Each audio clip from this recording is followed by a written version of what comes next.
এবার আমরা আলোচনা করব পেক্টোরাল গার্ডল বা বক্ষ অস্থিচক্র সম্পর্কে। বুকের চারপাশে যে অস্থিগুলো চক্রাকারে অবস্থান করে তাদেরকেই বলা হয় বক্ষ অস্থিচক্র।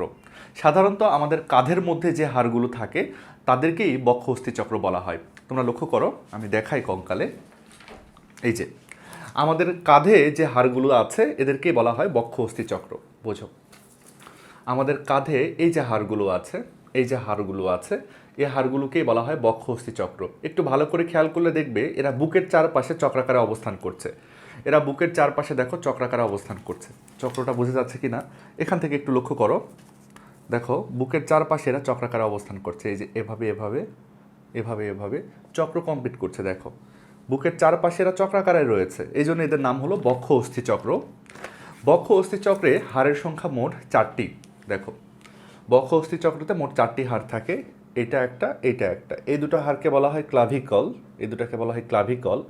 বক্ষ অস্থিচক্রের পেছনের দিকে, আমাদের শরীরের পেছনের দিকে আরও 2টা হাড় থাকে, এটা একটা, এটা একটা। এই দুটাকে বলা হয় স্ক্যাপুলা। তাহলে 2টা ক্লাভিকল এবং 2টা স্ক্যাপুলা, মোট 4টি হাড় দ্বারা আমাদের বক্ষ অস্থিচক্র বা পেক্টোরাল গার্ডল গঠিত। এটা আমাদের কোথায় থাকে? এরা বুকের চারপাশে চক্রাকারে থাকে। এরা আমাদের কি গঠন করে? এরা আমাদের কাঁধ গঠন করে। আমাদের এই কাঁধ গঠন করতে হচ্ছে বক্ষ অস্থিচক্র। এখন এই হাড়গুলোর আমাদের বর্ণনা পড়তে হবে। প্রথমে আমরা ক্লাভিকল নামের যে হাড়টা আছে সেটার বর্ণনা পড়ব। প্রথমে আমরা এই ক্লাভিকলের বর্ণনাটা পড়ব। এটা আসলে কোন কোন অংশ দ্বারা গঠিত সেটা আমরা জানবো। দেখো আমি লিখেছি এখানে, ক্লাভিকল নামের যে হাড়টা আছে এটা কলার বোন বা বিউটি বোন নামে পরিচিত। এই তো, এই যে এই হাড়টাকে কলার বোন অথবা বিউটি বোন বলা হয়। ছেলেদের জন্য সাধারণত এটাকে কলার বোন বলা হয়, মেয়েদের জন্য এই হাড়টাকে বলা হচ্ছে বিউটি বোন। হয়তো বিউটি স্ট্যান্ডার্ডে বলা হচ্ছে বিউটিফুল লেডিদের সবসময় বিউটি বোন ভিজিবল হবে, এই বিউটি বোন ভিজিবল হলেই সে বিউটিফুল লেডি, এই টাইপের কোনো কনসেপ্ট হয়তো আছে। এই হাড়টার নাম তাহলে হচ্ছে ক্লাভিকল, কলার বোন অথবা বিউটি বোন। এই হাড়ের ব্যাপারে কিছু ইনফরমেশন আমরা একটু জানবো, খুবই কম ইনফরমেশন। প্রথমত এই হাড়টা দেখতে কেমন? এস অক্ষরের মতো অথবা ছোট হাতের এফ অক্ষরের মতো। দেখো এই কলার বোন বা বিউটি বোন এটা দেখতে কিন্তু অনেকটা এস অক্ষরের মতো অথবা ছোট হাতের এফের মতো। বোঝো, এই জিনিসটা একটু ভালো করে লক্ষ্য করো। এটাও দেখো তোমরা, অনেকটা এফের মতো অথবা এসের মতো দেখতে, অনেকটা এস অক্ষরের মতো বাঁকানো অথবা ছোট হাতের এফের মতো এই হাড়টা। তাহলে ক্লাভিকল হাড় ছোট হাতের এফ অথবা ছোট হাতের এসের মতো। ক্লাভিকল হাড়ের মধ্যে স্টার্নাল এন্ড পাবো, বডি পাবো আর অ্যাক্রোমিয়াল এন্ড পাবো। 3টা জায়গা পাবো আমরা, স্টার্নাল এন্ড, অ্যাক্রোমিয়াল এন্ড এবং বডি। এই ব্যাপারটা কেমন দেখো, এই ক্লাভিকল হাড়টার প্রান্ত আছে, এটা একটা প্রান্ত, এটা হচ্ছে আরেকটা প্রান্ত, 2টা প্রান্ত। ক্লাভিকল হাড়ের এটা একটা প্রান্ত, এটা আরেকটা প্রান্ত। বোঝো এবার, এই যে এই প্রান্তটা কোথায় এসে যুক্ত বলতো? স্টার্নামের ম্যানোব্রিয়ামে, এটা স্টার্নাম হাড়। ক্লাভিকলের এই মাথাটা এসে স্টার্নামের সঙ্গে যুক্ত। ক্লাভিকলের এই মাথাটা এসে স্টার্নামের সঙ্গে যুক্ত। ক্লাভিকলের যে মাথাটা স্টার্নামের সঙ্গে যুক্ত, এই মাথাটাকে বলা হয় স্টার্নাল এন্ড। আর এই মাথাটা দেখো পেছনের এই স্ক্যাপুলা নামের হাড়ের এই প্রান্তের সঙ্গে যুক্ত। স্ক্যাপুলা হাড়ের এই মাথাটাকে বলা হচ্ছে অ্যাক্রোমিয়াল প্রসেস। অ্যাক্রোমিয়াল প্রসেসের সাথে ক্লাভিকলের যে মাথাটা সংযুক্ত থাকে, এটা ক্লাভিকলের মাথা, এটা ক্লাভিকল, এটা হলো ক্লাভিকলের মাথা। ক্লাভিকলের এই মাথাটা অ্যাক্রোমিয়াল প্রসেসের সঙ্গে যুক্ত। এই মাথাটা কিন্তু দেখো, এই যে এটাই হলো ক্লাভিকলের মাথা, সে কিন্তু অ্যাক্রোমিয়াল প্রসেসের সাথে যুক্ত। এই জন্য এই মাথাটাকে আমরা বলবো হলো অ্যাক্রোমিয়াল এন্ড। স্টার্নাল এন্ড স্টার্নামের সঙ্গে যুক্ত, আর অ্যাক্রোমিয়াল এন্ড অ্যাক্রোমিয়াল প্রসেসের সঙ্গে যুক্ত। আর বাদ বাকি পুরো অংশটাকে বলবো আমরা হলো বডি। এই অংশটার নাম হলো বডি। তাহলে এই মাথার নাম হলো স্টার্নাল এন্ড, এই মাথার নাম হলো অ্যাক্রোমিয়াল এন্ড, আর বাকি অংশটার নাম হলো বডি। এই হচ্ছে ক্লাভিকল হাড়ের কয়েকটা অংশ। এবার আমরা পড়ব স্ক্যাপুলা হাড়। স্ক্যাপুলা হাড় থাকে কোথায়? পিঠে থাকে, দেখতে ত্রিকোণাকার। ত্রিকোণাকার দেখতে। এই স্ক্যাপুলা শব্দটা দেখো, স্ক্যাপুলা শব্দের মানে হলো কোদাল। দেখতে এটা কোদালের মতো, দেখো এই স্ক্যাপুলা হাড়টা দেখতে অনেকটা কোদালের মতো বা নিড়ানির মতো, বুঝতে পারছো? মাটি খোঁড়ার যে যন্ত্রগুলো আছে ওগুলার মতো দেখতে, ওই মাটি খোঁড়ার যন্ত্রকেই কিন্তু বলা হয় স্ক্যাপুলা। ওখান থেকে নামটা আসলে এসেছে। গ্রিক স্ক্যাপুলা শব্দটা এসছে হচ্ছে মাটি খোঁড়ার যন্ত্র থেকে, অনেকটা মাটি খোঁড়ার যন্ত্রের মতো এই হাড়টা দেখতে, বুঝতে পারছো? এই যে ক্লাভিকল শব্দটার অর্থই বলা হয়নি। ক্লাভিকল শব্দের মানে হচ্ছে চাবি, তালার চাবি আছে না, ওই চাবি। গ্রিক বিজ্ঞানীদের কাছে ক্লাভিকল হাড়টাকে হয়তো চাবির মতো মনে হয়েছিল, তাই তারা এটাকে ক্লাভিকল নাম দিয়েছেন। আর স্ক্যাপুলা এটাকে তাদের হয়তো মাটি খোঁড়ার যে কোদাল আছে তার মতো মনে হয়েছিল, এই জন্য এটা নাম দিয়েছেন তারা স্ক্যাপুলা। তো এই স্ক্যাপুলার বিভিন্ন অংশগুলো নিয়ে এবার আমাদের পড়তে হবে। আমরা প্রথমে মনে রাখবো এটা পিঠে থাকে, স্ক্যাপুলাটা থাকছে পিঠে। আমি মনে রাখতাম এটা অনেকটা ইন্ডিয়ান মানচিত্রের মতো দেখতে, দূর থেকে দেখলে বুঝবে। দেখো, তো এই স্ক্যাপুলা হাড়টা দেখতে হলো ত্রিকোণাকার, এটা আমাদের পিঠের মধ্যে থাকে। একটা স্ক্যাপুলা হাড়ের দুইটা তল আছে। এবার ভালো করে দেখো, একটা স্ক্যাপুলা হাড়ের দুইটা তল আছে। সামনের দিক থেকে যদি দেখো, তুমি কঙ্কালটাকে সামনের দিক থেকে দেখছো, স্ক্যাপুলা হাড় কিন্তু অল্প একটু দেখা যাচ্ছে। দেখো, স্ক্যাপুলা হাড়টাকে কিন্তু অল্প একটু দেখা যাচ্ছে। স্ক্যাপুলা হাড়ের যে এই যে তলটা, স্ক্যাপুলা হাড়ের যে এপাশ থেকে যে তলটা দেখা যাচ্ছে, এই যে এই তল, এই তলটা, এই তলটাকেই বলা হয় স্ক্যাপুলা হাড়ের সম্মুখ তল। এই তলটাকে বলা হয় কি? সম্মুখ তল। তাহলে অবভিয়াসলি এই তলটাকে বলবো আমরা কি? পশ্চাৎ তল। এটাকে বলবো আমরা কি? পশ্চাৎ তল। তাহলে সম্মুখ তল এবং পশ্চাৎ তল আশা করি তোমরা বুঝছো। সম্মুখ তল এবং পশ্চাৎ তল আশা করি বুঝছো। সামনের দিক থেকে যে তলটা দেখা যায়, এই তলটা, এই তলটা, এটার নাম হলো সম্মুখ তল। পেছনের দিক থেকে যে তলটাকে দেখা যায় এটার নাম হলো পশ্চাৎ তল। এটা সম্মুখ তল আর এটা হলো পশ্চাৎ তল। এখন এই সম্মুখ তলটা, সামনের দিকের এই তলটার আরেকটা নাম আছে। সম্মুখ তলটাকে কিন্তু কোস্টাল তলও বলা হয়, কোস্টাল তলও বলা হয়। কেন? দেখো, সম্মুখ তলটাকে কিন্তু ইংরেজিতে বলা হচ্ছে কোস্টাল সারফেস বা কোস্টাল তল। কেন? কোস্টা মানে হলো বুকের কাঠি। তাহলে স্ক্যাপুলার যে তলটা বুকের কাঠির সাথে লেগে থাকে সেই তলটাকেই বলা হবে কোস্টাল তল। স্ক্যাপুলারে যে এই তলটা, এই তলটা বুকের কাঠির সঙ্গে লেগে আছে, এগুলো বুকের কাঠি, বুকের কাঠির সঙ্গে লেগে আছে এই তল। এই জন্য এই তলটাকে আমরা বলি হচ্ছে কোস্টাল তল বা বুকের কাঠির সঙ্গে লেগে থাকা তল। এগুলো বুকের কাঠি বা কোস্টা, কোস্টার সঙ্গে লেগে আছে যে তল তার নাম হলো কোস্টাল তল। তাহলে এই পাশের তলটাকে আমরা বলবো হলো পশ্চাৎ তল, পেছনের দিকে আছে তাই এটা হলো পশ্চাৎ তল। তল দুটো আশা করি তোমরা বুঝলে। তোমরা আশা করি সম্মুখ তল এবং পশ্চাৎ তলের মানে কি সেটা বুঝছো। বলা হচ্ছে সম্মুখ তলে বা কোস্টাল তলে সাব স্ক্যাপুলার ফসা থাকে। সাব স্ক্যাপুলার ফসা থাকে, ফসা থাকে। ফসা শব্দের মানে হলো বড় অবতল জায়গা, বড় অবতল জায়গা। হাড় পড়তে গিয়ে বিভিন্ন রকম শব্দ আমরা বারবার পেয়েছি। আমরা প্রসেস পেয়েছি, প্রসেস শব্দের মানে হলো বর্ধিত অংশ। আমরা নস পেয়েছি, নস একটা ছোট গর্ত, যে গর্তে কোনো হাড় ঢুকে থাকে না।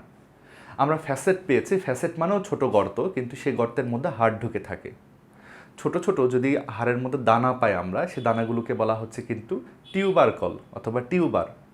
হাড়ের মধ্যে ছোট দানা পেলে তার নাম হলো টিউবার। আর হাড়ের মধ্যে যদি কোনো বড় অবতল অংশ থাকে তখন তার নাম হয় কিন্তু ফসা। তার নাম কিন্তু হয় ফসা, মনে রাখতে হবে। ফসা মানে হলো বড় একটা অবতল অংশ। এবার বোঝো, দেখো এই তলটা নিশ্চয়ই কিন্তু সম্মুখ তল। সম্মুখ তলটা সুন্দর অবতল, একটু সামনাসামনি দেখলে হয়তো বুঝতে পারতে ভালো, কিন্তু এটা সুন্দর অবতল। এই জায়গাটা বিশাল বড় একটা অবতল জায়গা। তাহলে সম্মুখ তলে আমরা মাঝখানের দিকে দেখছি বিশাল বড় একটা অবতল জায়গা। এই যে অবতল জায়গাটা, এই অবতল জায়গাটাকেই বলা হয় সাব স্ক্যাপুলার ফসা। এটাকেই বলা হচ্ছে সাব স্ক্যাপুলার ফসা। এই অবতল জায়গাটাকে বলছি আমরা সাব স্ক্যাপুলার ফসা। এটাতে যদি দেখায় সেম, এই যে দেখো, এই যে অবতল জায়গাটা, এই যে অবতল জায়গাটা, এই অবতল জায়গাটার নামই হলো subscapular fossa. Subscapular fossa. তোমরা মনে রেখো, সাব মানে হলো নিচে, সাব মানে হলো নিচে, স্ক্যাপুলার মানে স্ক্যাপুলার, সাব স্ক্যাপুলার মানে হলো স্ক্যাপুলার নিচে, ফসা মানে হলো অবতল জায়গা। স্ক্যাপুলার পেছনের দিকের এই অবতল জায়গাটাকে বলছি আমরা সাব স্ক্যাপুলার ফসা। এবার পশ্চাৎতলের কথা পড়বো আমরা। পশ্চাৎতলে থাকে স্পাইন অব স্ক্যাপুলা। স্পাইন শব্দের মানে হলো কাঁটা, স্পাইন শব্দের মানে হলো কাঁটা। স্পাইন অফ স্ক্যাপুলা মানে স্ক্যাপুলার কাটা থাকে। তোমাদের আগে স্ক্যাপুলার কাটাটা আমি ভালো করে দেখাই। আমরা পেছনের দিকে তলে, এটা হচ্ছে আমরা স্ক্যাপুলাকে দেখছি। দেখো স্ক্যাপুলার যে এই বরাবর একটা কাঁটা আছে, এই যে এই বরাবর একটা কাঁটা আছে, এই বরাবর দেখো স্ক্যাপুলার একটা কাঁটা আছে, একটা দেয়াল আছে বেশ উঁচু কিন্তু। এই যে এই কাঁটাটাকে বা এই দেয়ালটাকেই বলবো আমরা স্পাইন অফ স্ক্যাপুলা বা স্ক্যাপুলার কাঁটা।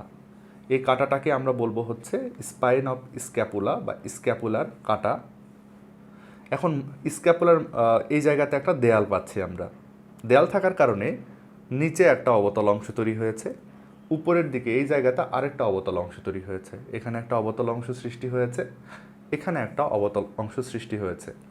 স্ক্যাপুলার কাঁটা এখানে, তার উপরে একটা অবতল অংশ সৃষ্টি হয়েছে, নিচে একটা অবতল অংশ সৃষ্টি হয়েছে। কাঁটার উপরের যে অবতল অংশটা সেটাকে বলা হচ্ছে সুপ্রা স্পাইনাস ফসা, আর নিচের এই অবতল অংশটাকে বলা হয় ইনফ্রা স্পাইনাস ফসা। এটা হলো স্ক্যাপুলার কাঁটা বা স্পাইন অফ স্ক্যাপুলা। এই কাঁটার উপরের দিকের যে অবতল অংশটা, এই অবতল অংশটাকে বলা হচ্ছে সুপ্রা স্পাইনাস ফসা। নিচের দিকের এই অবতল অংশের নাম হলো ইনফ্রা স্পাইনাস ফসা। এটা সুপ্রা স্পাইনাস ফসা, এটা ইনফ্রা স্পাইনাস ফসা। শব্দগুলোর অর্থ খুবই সহজ, আশা করি বুঝবে তোমরা। সুপ্রা মানে হলো উপরে, স্পাইনাস মানে হলো যে স্পাইন অফ স্ক্যাপুলা বা স্ক্যাপুলার কাঁটা, আর ফসা মানে হলো তো অবতল জায়গা, অবতল জায়গা। ইনফ্রা মানে হলো নিচে, স্পাইনাস মানে হলো কাঁটা, ফসা মানে হলো অবতল জায়গা। তাহলে আমরা মনে রাখবো স্ক্যাপুলার কাঁটার যে উপরের দিকের অবতল অংশটা সেটাকে বলবো আমরা সুপ্রা স্পাইনাস ফসা, আর স্ক্যাপুলার কাঁটার নিচের দিকে যে অবতল জায়গাটা পাবো তার নাম ইনফ্রা স্পাইনাস ফসা। আবার বোঝো তোমরা, দেখো এই যে স্ক্যাপুলা, স্ক্যাপুলার কাঁটা এটা, এটা হলো স্ক্যাপুলার কাঁটা। স্ক্যাপুলার কাঁটার উপরের দিকের যে অবতল অংশটা, এইটুকু অবতল অংশ, এটা একটু ছোট অবতল অংশ, এই ছোট অবতল অংশটাকে বলবো আমরা হলো সুপ্রা স্পাইনাস ফসা, আর নিচের দিকের এই বড় অবতল অংশটাকে বলবো ইনফ্রা স্পাইনাস ফসা। এ হারে যদি দেখাই, আরেকটা অ্যাঙ্গেল থেকে দেখাই,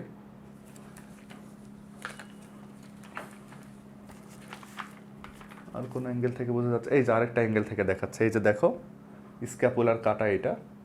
স্ক্যাপুলার কাঁটার উপরের দিকের এইটা হচ্ছে অবতল অংশ, এটা হলো নিচের দিকের অবতল অংশ। উপরের দিকের এই অবতল অংশটার নাম হলো সুপ্রা স্পাইনাস ফসা, নিচের দিকের এই অবতল অংশের নাম হলো ইনফ্রা স্পাইনাস ফসা। আশা করি এই দুটো জিনিস তোমরা চিনছো। এখন উপরের দিকে আমরা কোরাকয়েড প্রসেস এবং অ্যাক্রোমিয়াল প্রসেস দেখব। আমরা উপরের দিকে পাবো কোরাকয়েড প্রসেস এবং অ্যাক্রোমিয়াল প্রসেস, দুইটা প্রসেস পাবো যাদের নাম হলো কোরাকয়েড প্রসেস এবং অ্যাক্রোমিয়াল প্রসেস। দেখো এটা হলো স্ক্যাপুলা, স্ক্যাপুলার দুইটা বর্ধিত অংশ পাচ্ছে, এই যে এটা একটা বর্ধিত অংশ, এটা দেখো আরেকটা বর্ধিত অংশ, এটা হলো আরেকটা বর্ধিত অংশ, এটা একটা বর্ধিত অংশ, এটা একটা বর্ধিত অংশ, এটা হচ্ছে আরেকটা বর্ধিত অংশ। বর্ধিত অংশকেই কিন্তু আমরা বলি প্রসেস, আমরা বর্ধিত অংশকেই কিন্তু বলি প্রসেস। তাহলে এই প্রসেসের নাম কি আর এই প্রসেসের নাম কি?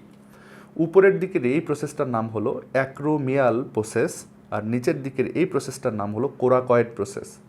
এটার নাম অ্যাক্রোমিয়াল প্রসেস, উপরের দিকের এই বর্ধিত অংশটার নাম হলো অ্যাক্রোমিয়াল প্রসেস, এই যে দেখো অ্যাক্রোমিয়াল প্রসেস, আর নিচের দিকের এই বর্ধিত অংশের নাম হলো কোরাকয়েড প্রসেস।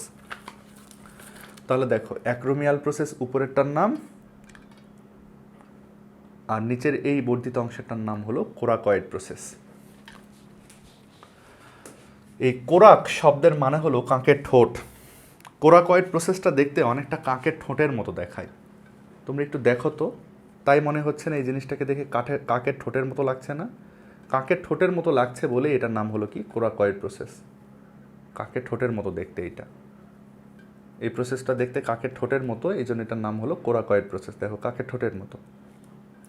আর উপরের দিকের এই প্রসেসটাকে বলছি আমরা হলো অ্যাক্রোমিয়াল প্রসেস, উপরের দিকের এই প্রসেসটাকে আমরা বলছি হচ্ছে অ্যাক্রোমিয়াল প্রসেস। আমি এই এই হাড়টাকে একটু তোমাদের চিন্তা করতে নিষেধ করব, কারণ এটা কিন্তু হচ্ছে ক্লাভিকল, এটার কথা আমরা আগে পড়েছি। তোমরা জাস্ট এই জিনিসটার কথা ভাবো, নিচের এটা হলো স্ক্যাপুলার প্রসেস, এটার নাম হলো অ্যাক্রোমিয়াল প্রসেস। অ্যাক্রো শব্দের মানে হলো সবচেয়ে উঁচু। তাহলে দেখো কাঁধের সবচেয়ে উঁচু জায়গায় কিন্তু এটা অবস্থান করে, এই প্রসেসটা বেশ উঁচু, কাঁধের সবচেয়ে উঁচু জায়গায় অবস্থান করছে এই প্রসেসটা। এই জন্য এই প্রসেসটাকে কিন্তু আমরা বলছি হচ্ছে অ্যাক্রোমিয়াল প্রসেস। এই প্রসেসের নাম হলো অ্যাক্রোমিয়াল প্রসেস। এই প্রসেসের নাম হলো অ্যাক্রোমিয়াল প্রসেস। এটা কিন্তু আমাদের ক্লাভিকল হাড়, এটা বাদ দাও, এটা হলো আমাদের অ্যাক্রোমিয়াল প্রসেস। আর নিচের দিকের এই যে কাকের ঠোঁটের মতো দেখতে, এটার নাম হলো কোরাকয়েড প্রসেস। আশা করি আমরা অ্যাক্রোমিয়াল আর কোরাকয়েড প্রসেস চিনেছি। এবার আমরা গ্লেনয়েড গহ্বর দেখব। গ্লেনয়েড গহ্বর দেখব এবং মনে রাখবো গ্লেনয়েড গহ্বরে কিন্তু হিউমেরাসের মস্তক যুক্ত থাকে। দেখো আমি ব্যাপারটা দেখাই। আমরা সবাই জানি যে আমাদের হাত আমাদের কাঁধে সংযুক্ত থাকে, আমাদের হাত আমাদের কাঁধে সংযুক্ত থাকে। এটা হলো আমাদের হাতের হাড় সবগুলো আছে এখানে। দেখো এই হাতের যে কঙ্কালটা আছে সেটা গিয়ে কাঁধে যুক্ত থাকবে। দেখো হাতের সবচেয়ে বড় এই হাড়টার নাম হলো হিউমেরাস, এটা নিয়ে আমরা পরে পড়ব। এই হিউমেরাসের একটা বড় মাথা আছে, এই মাথাটা গিয়ে এই যে গহ্বরটা আছে এই গহ্বরের মধ্যে ঢুকে থাকে, এই গহ্বরের মধ্যে সংযুক্ত থাকে। তাহলে হিউমেরাসের মাথাটা গিয়ে এই গহ্বরের মধ্যে এখানে গিয়ে সংযুক্ত থাকে, এই জায়গাতে গিয়ে সংযুক্ত থাকে, এই জায়গাতে গিয়ে সংযুক্ত থাকে। তাহলে হিউমেরাসের মাথা গিয়ে এই গহ্বরটাতে গিয়ে সংযুক্ত থাকছে। তাহলে বলো এই গহ্বরটার নাম কি? তাহলে এই গহ্বরটার নাম কি? এখানে একটা সুন্দর গহ্বর, এখানে একটা সুন্দর হাড় জয়েন্ট করার মতো একটা সকেট আছে, এই সকেটটার নাম কি? এই সকেটটার নাম হলো গ্লেনয়েড গহ্বর। তাহলে আমরা মনে রাখবো হিউমেরাসের মস্তক গিয়ে কোথায় গিয়ে ঢুকে থাকে বলো? গ্লেনয়েড গহ্বরে। হিউমেরাসের মস্তক গিয়ে গ্লেনয়েড গহ্বরে ঢুকে থাকে। গ্লেনয়েড গহ্বর তাহলে কোথায় পাওয়া যায় বলো? স্ক্যাপুলাতে। স্ক্যাপুলাতে কোন কোন ব্যাপার দেখলাম আমরা? স্ক্যাপুলার দুইটা তল দেখলাম, সামনের তল, এটা হলো সামনের তল, এটা হলো পেছনের তল।